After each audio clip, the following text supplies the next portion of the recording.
Even బాస్బాల్ court కూడా లేదు, అక్కడ తీసేశారు. 20 years నుంచి మేము ఫైట్ చేస్తున్నాం యాక్చువల్గాను. బాస్బాల్ కోర్ట్ వేయండి అని శాట్లో.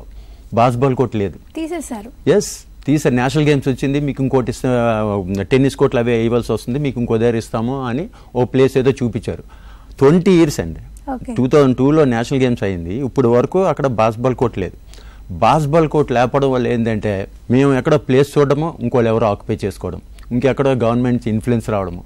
ఆ అసలు బాస్బాల్ అనేది అక్కడ మేము ఇండియా ఆడే ఇండియన్ క్యాప్టెన్స్, అక్కడ 3-4 ఇండియన్ క్యాప్టెన్స్ వచ్చారండి. టాప్ ప్లేయర్స్ వచ్చారు యాక్చువల్లీ, నాతోటే కదా, నాకన్నా టాప్ ప్లేయర్స్ వచ్చారు. బాస్కెట్బాల్లోనే చెప్తాను. అలాంటిది ఆడ బాస్బాల్ కోసం మేము ఫైట్ చేస్తుంటేనే బాస్బాల్ కోర్ట్ ఇవ్వట్లేదు. బాస్బాల్ ప్లేయర్స్ కోర్ట్ అలాట్ చేస్తున్నారు, ఎవరొకరు అడ్డుకుంటున్నారు. అదేమనంటే అదొక ఇన్ఫ్లుయెన్స్, అది బోల్న. ఇప్పుడు మనం ప్రతిదీ అన్నీ మానుకొని మనం ఫైట్ చేయలేము. మన జాబ్లు ఉంటుంది, మన ఫ్యామిలీ ఉంటుంది, మన స్పోర్ట్ ఉంటుంది.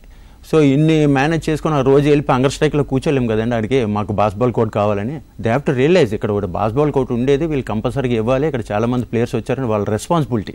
ఇప్పుడు వరకు వాళ్ళు బాస్బాల్ కోర్ట్ ఇవ్వలేదు. అది మొన్నటికి మళ్ళీ ఇస్తా అన్నారు చెప్పారు. మళ్ళీ ఇక్కడ ఏదో మళ్ళీ ప్రాబ్లం వచ్చింది. వెరీ రీసెంట్ 1 week బ్యాక్ వెళ్ళి మీట్ అయ్యాము. సో మేము బాస్బాల్ కోర్ట్ లేకపోవడం వల్ల ఏంటంటే ఆపోజిట్లో నిజాం కాలేజ్ ఉంది, అక్కడ మేము చాలా డబ్బులు పే చేసి ఆడుకుంటున్నాం ఒక విధంగా అయితే. నిజాం కాలేజ్ సొంత మనీతో